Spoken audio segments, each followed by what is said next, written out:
25 του 2025.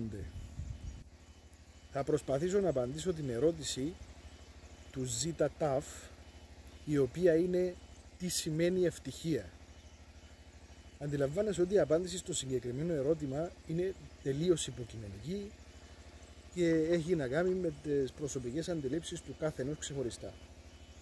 Όμως θα μπορούσα να σου πω έτσι μια ιδέα την οποία έχω. Ευτυχία είναι να μην είσαι δυστυχισμένος. Ευτυχία είναι να μπορείς να κάτσεις να απολαύσεις το φαΐ σου, να μπορείς να είσαι ευχαριστημένος με τις σχέσεις που έχεις στη ζωή, οποιοδήποτε είδους. Ευτυχία είναι το να μπορείς να ζεις τη στιγμή, να μπορείς την ώρα που κοιμάσαι να κοιμάσαι, την ώρα που τρώεις να τρώεις και να μην σκέφτεσαι συνέχεια τις αδικίες και τον πόνο που σου έδωκε η ζωή.